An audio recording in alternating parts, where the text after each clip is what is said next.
6월의 마지막 수요일이 되어오신 여러분들을 주님의 이름으로 환영하고 또한 축복합니다. 전 세계의 축제라 불리는 월드컵이 지난 12일부터 시작되었습니다. 우리나라는 내일 오전 경기의 결과에 따라서 32강에 진출을 하게 되지요. 비기거나 이기면 올라갑니다. 우리뿐만 아니라 이 48개국의 나라는 돌아오는 주일까지 모든 조별 예선을 거치게 됩니다. 전반 45분, 후반 45분, 총 90분 동안 선수들은 승리를 위해서 열심히 경기장을 달립니다. 90분 내내 뛰게 되면 지치겠죠. 그래서 15분이라는 하프타임이 있습니다. 이 시간은 단순히 거친 숨을 거르고 음료수를 마시면서 휴식을 취하는 시간이 아닙니다. 전반전의 실책을 냉철하게 분석하고 후반전 승리를 위해서 전술을 재정비하는 시간으로 삼습니다. 뛰어난 감독은 하프타임의 선수들을 무조건 다그치지 않습니다. 전반전에 왜 실점을 했는지, 어디가 문제였는지 정확히 짚어주고 후반전을 어떻게 뒤집을지 새로운 작전을 짭니다. 그래서 하프타임을 잘 보낸 팀은 비록 전반전에선 지고 있다 할지라도 후반전에는 역전 드라마를 쓸 가능성이 매우 높아지게 됩니다. 축구에도 이러한 하프타임 필요하듯이 우리들의 삶과 신앙생활에도 하프타임이 필요합니다. 우리는 저마다 영적 계획표를 품고 2026년이라는 시간을 시작했습니다. 그로부터 6개월이 거의 가까워진 오늘, 여러분들이 함께 보여드릴 영적 성적표는 과연 어떠하신지요? 거룩함과 열심으로 한 해를 시작했지만 우리들의 삶은 그리 녹록하지 않았습니다. 세상의 바쁜 일과에 이리저리 치여 살았습니다. 뜻하지 않게 찾아온 질병과 또한 남들에게 말할 수 없는 가정의 문제로 어려움을 겪기도 했습니다. TV를 보면 경제는 어렵다고 계속 이야기 나오고 또 내 삶의 모습에서도 경제적 상황 때문에 여러 가지로 스트레스를 받으며 살아왔습니다. 그러다 보니 나도 모르는 사이에 영적으로 침체되었고 매너리즘에 빠지고 타성에 젖어들었습니다. 오늘 우리가 예배 자리에 나와 있지만 하나님을 처음 만났던 그 첫사랑의 감격과 기쁨, 사실 희미해진 지도 오래되었습니다. 입술로는 주님의 이름을 부르며 기도하지만 마음 깊은 곳에는 하나님의 일하심에 대한 기대감보다는 내일에 대한 또한 불안과 염려가 더 크게 자리 잡고 있지는 않으신지요. 하반기라는 후반전을 시작하기 전 우리는 오늘 이 시간을 영적 하프타임으로 삼아야 합니다. 그래서 내 영혼을 한번 다시 살펴보고 후반전 영적 승리를 위해 믿음의 전술을 다시 재정비하는 시간 되기를 주의 이름으로 부탁드립니다. 오늘 본문은 잠언입니다. 이 잠언은 단순히 어떤 도덕적인 격언이나 세상에 승리하는 또한 성공하는 방법을 기록한 책이 아닙니다. 마치 날카로운 바늘로 찌르는 것처럼 우리의 무뎌진 마음을 깨워서 어떻게 하면 하나님을 경외하며 또 하나님을 뜻대로 살아갈 것인가를 다루는 영적 지침서이지요. 오늘 본문에 나오는 이 아비는 바로 솔로몬 왕을 가리킵니다. 솔로몬 누구입니까? 인간이 누릴 수 있는 또한 지식과 힘과 재물을 다 누려본 사람입니다. 동시에 인생의 수많은 굴곡 가운데에 영적 침체와 또한 회복을 경험해본 인생의 선배이기도 하지요. 인생의 단맛과 쓴맛을 모두 맛본 이 노년의 왕이 사랑하는 자녀에게 전수하는 인생에서 가장 중요한 건 성공해라, 돈 많이 벌어라, 영토를 넓혀라, 다른 사람을 짓밟고 더 위로 올라가라는 세상적 가치관이 아니었습니다. 바로 여호와 하나님과의 관계를 지키는 것이라고 말합니다. 솔로몬은 우리 오늘 본문에서 우리가 후반전에 뛰기 전 반드시 고치고 점검해야 될 4가지 영적 통로를 제시해 주고 있죠. 첫 번째는 바로 우리의 귀를 한번 점검해 봐야 합니다. 20절을 보면 내 아들아 내 말을 주의하며 내가 말하는 것에 내 귀를 기울이라 라고 말합니다. 우리의 영적 상태, 내가 평소에 어떤 소리를 듣느냐에 따라서 결정됩니다.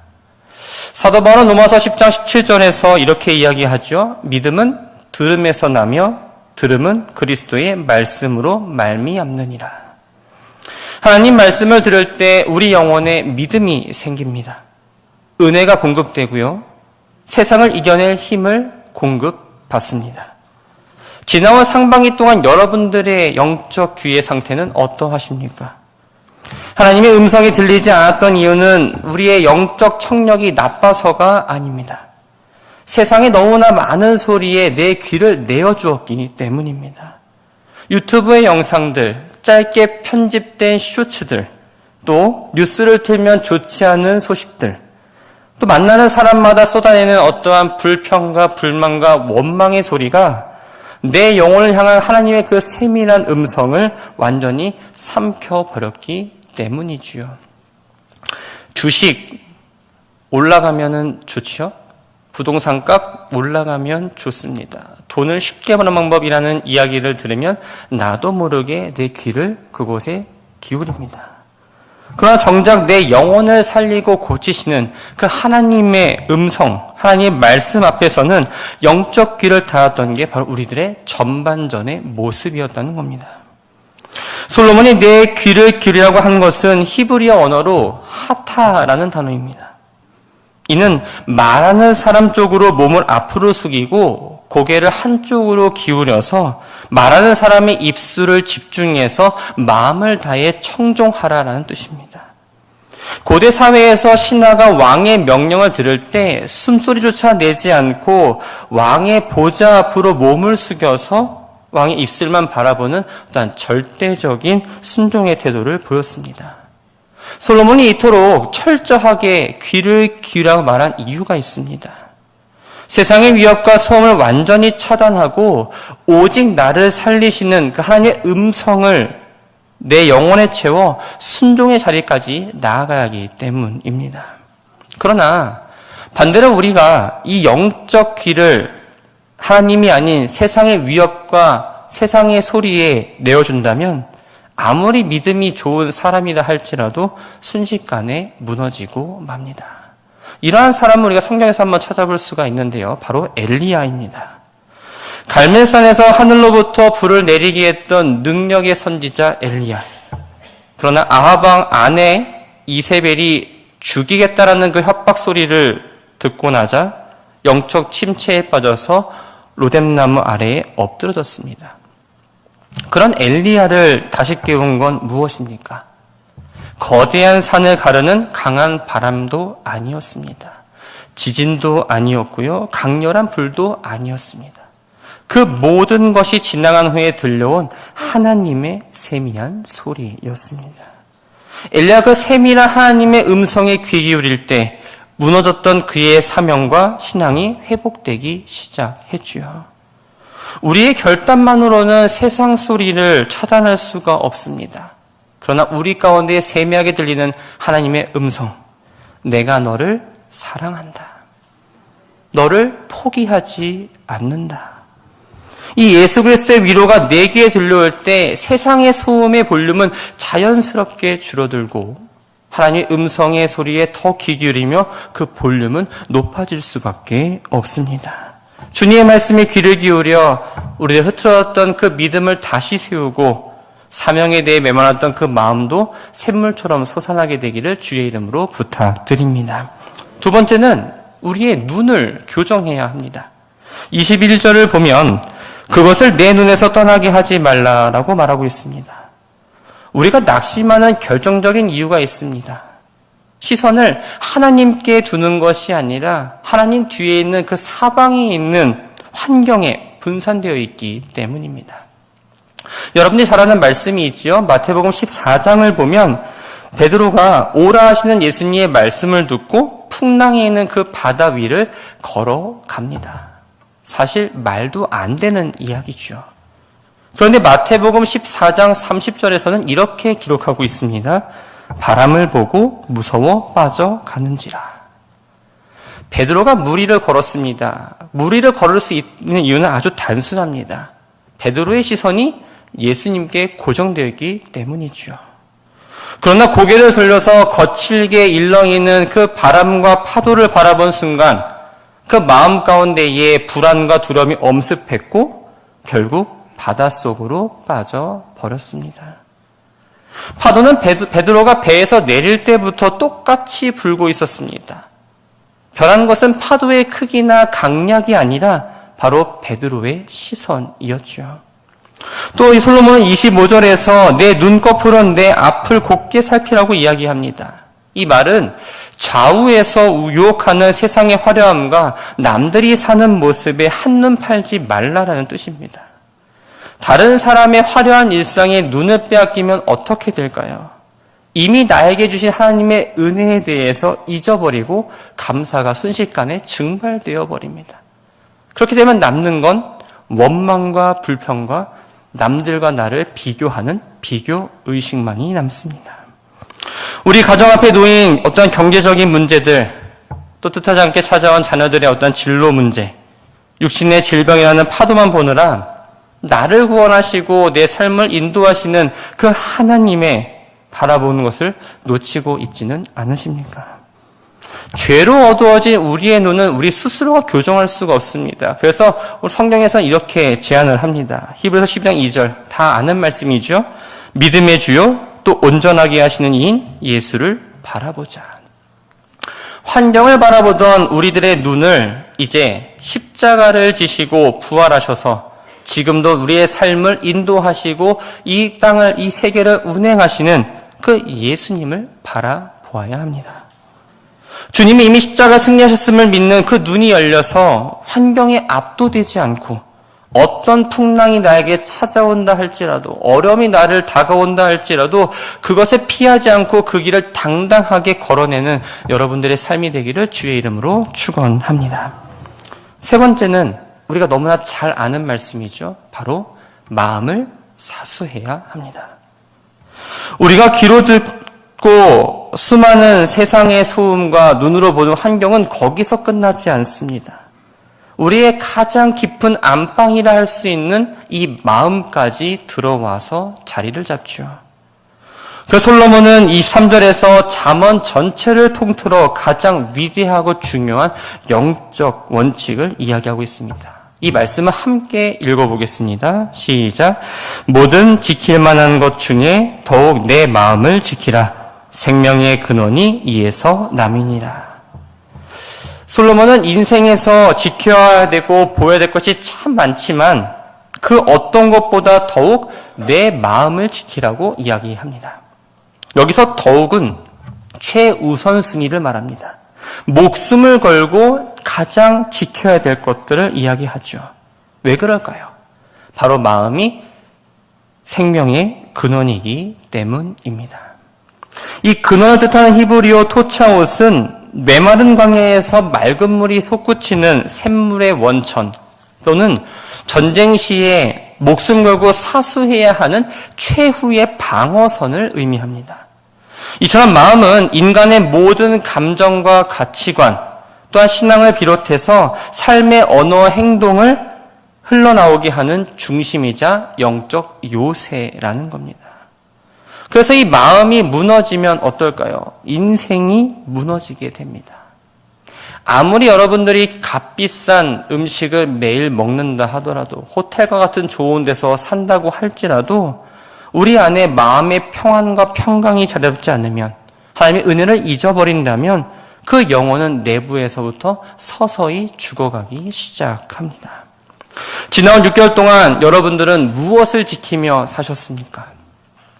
재산을 지키고 건강을 지키고 직장에서 내 자리를 지키기 위해서 우리는 너무나 열심히 몸부림쳤습니다. 그럼 정작 가장 열심히 지켜야 될 이 마음은 어떠셨나요? 사탄이 정말 마음껏 틈타도록 무방비 상태로 열어놓지는 않으셨습니까? 사람들에게 받았던 사소한 상처들, 누군가를 향한 어떠한 미움과 시기와 원망, 미래에 대한 막연한 불안감이 내 마음에서 주인으로 사도록 우리는 그대로 내버려 두었습니다. 마음의 요새가 무너져 버리니 영혼의 생수가 마르게 되고 원망과 불평의 구정물들만 흘러나올 수밖에 없는 거죠. 사랑하는 성도 여러분, 우리의 의지나 도덕적 노력만으로는 이 마음의 방어선을 결코 지킬 수가 없습니다.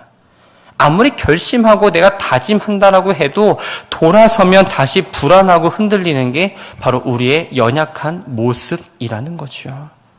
하나님 마음에 쏙 들었던 다윗조차도 자기 힘으로 마음을 지키려다가 처참히 무너진 적이 있습니다. 처참하게 실패를 겪고 나서야 통곡하면서 시편 51편에서 이렇게 부르짖고 있죠. 하나님이여, 내 속에 정한 마음을 창조하시고 내 안에 정직한 영을 새롭게 하소서. 마음은 결심이나 노력으로 고치는 게 아니라 바로 오직 하나님의 손길로만 가능하다라는 것을 깨달았던 겁니다. 우리가 늘 마음이 불안하고 흔들리는 것도 바로 여기에 있습니다. 내 힘으로 내 마음을 스스로 조종하려 하기 때문이죠. 이제는 내가 주인 노릇했던 그 인생의 운전대를 내려놓고 주님께 그 운전대를 맡겨야 합니다. 내 힘을 빼고 주님께 온전히 의지하며 기도할 때 주어지는 해답을 사도 바울은 이렇게 이야기하고 있습니다. 아무것도 염려하지 말고 다만 모든 일에 기도와 간구로 너희 구할 것을 감사함으로 하나님께 아뢰라. 그리하면 모든 지각에 뛰어난 하나님의 평강이 그리스도 예수 안에서 너희 마음과 생각을 지키시리라. 그렇습니다. 하나님의 평강이 내 마음의 문을 파수꾼처럼 지켜주시고 든든한 울타리가 되어 주셔야 우리는 거친 세상을 살면서도 그 마음이 요동치지 않을 수 있다라는 거죠. 이 시간 우리들의 마음 가운데에 자리 잡은 어떠한 미움, 섭섭함, 더 나아가서 염려와 걱정들을 주님 앞에 다 내어놓고 돌아가시기 바랍니다.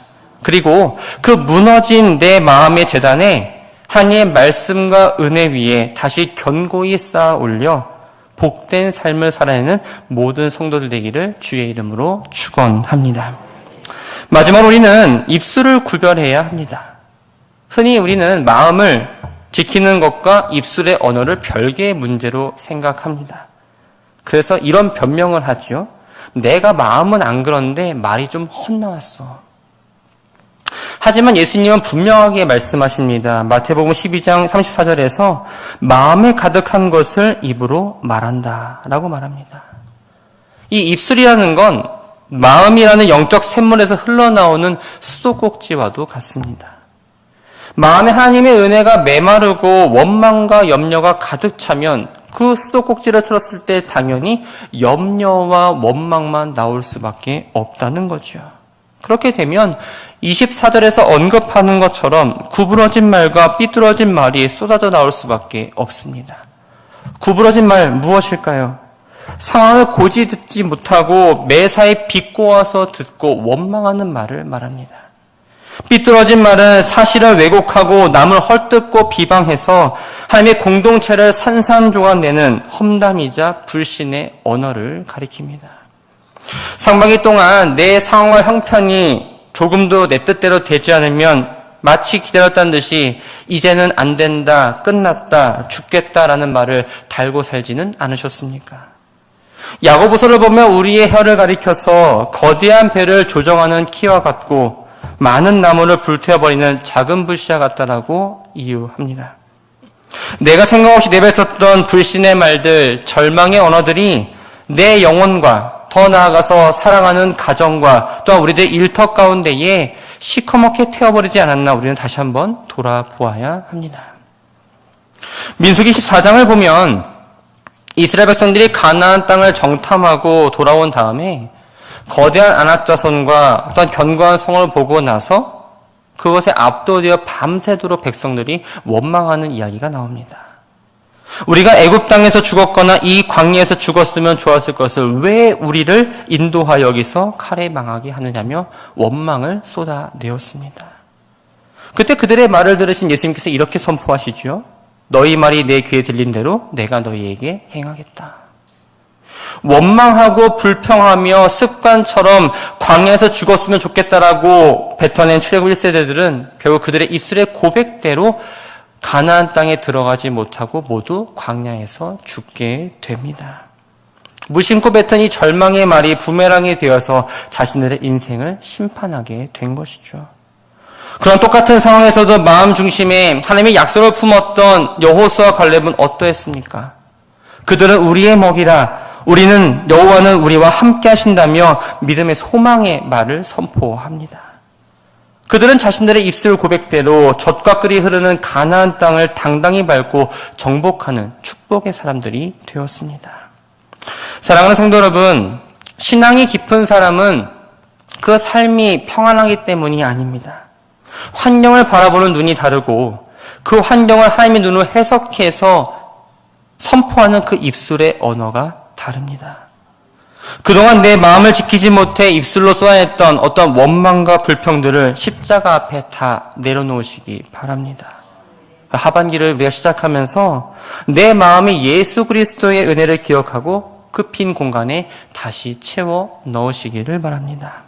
우리 입술을 통해서 영혼을 살리는 격려와 칭찬, 축복과 감사가 흘러 넘쳐야 합니다. 우리가 믿음과 소망을 선포할 때 하나님께서는 귀에 들린 대로 우리의 하반기의 삶 가운데에 놀라운 역사를 보여주실 줄 믿습니다.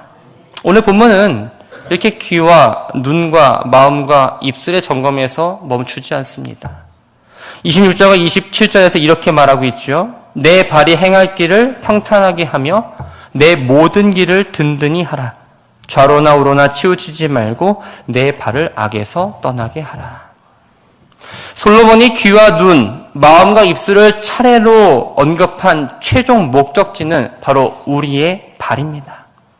내 귀로 무엇을 듣고 무엇을 바라보며 마음을 지키고 입술로 무엇을 선포하냐에 따라서 최종적으로 우리들의 발이 움직이고 우리의 인생의 길을 어디로 걸어갈지 결정된다는 말입니다.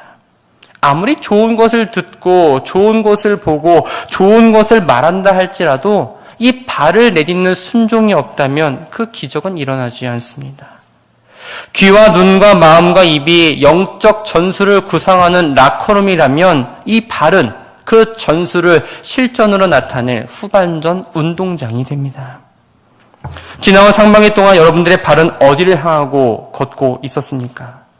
영적 침체에 발목이 잡혀서 혹 낙심과 포기의 자리에 머물러 계시진 않았습니까?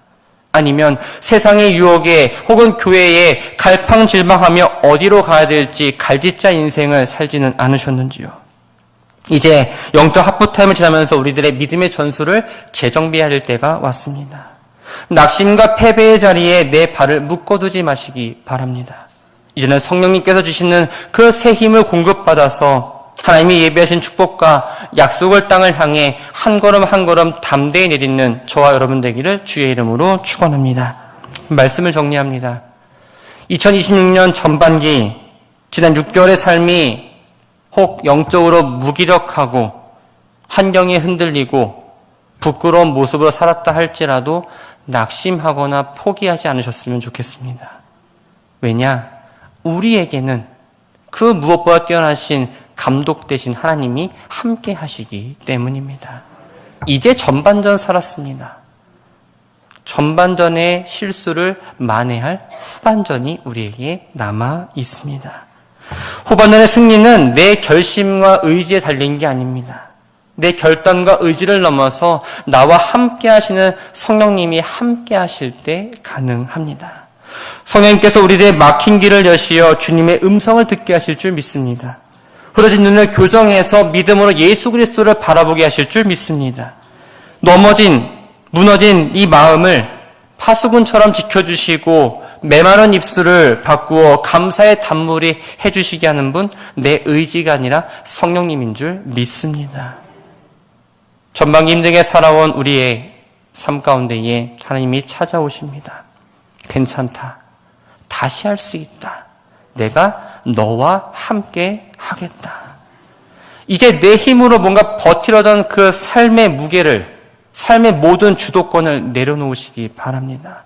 그리고 감독되시는 하나님께 온전히 맡기는 성도 되기를 바랍니다. 주님께서 이끄시고 그 음성에 순종할 때 우리는 하반기에 반드시 역전을 맛볼 줄 믿습니다. 과거에 실패가 있으십니까? 영적으로 침체했던 낡은 옷을 입고 계십니까? 오늘 돌아가시기 전 그 옷들을 다 이곳에 버려두고 가시기 바랍니다. 타성에 젖어 마당만 밟던 무기력한 신앙생활도 벗어버리고 주님이 주시는 새 마음과 말씀을 마음에 품고 당당히 세상이라는 운동장으로 나아가기를 바랍니다. 오직 여호와 한 분만을 앙망하고 새 힘을 얻어서 누구보다도 힘차고 생명력 있게 참된 믿음으로 후반전의 승리를 준비하는 저와 여러분 되기를 주님의 이름으로 축원합니다.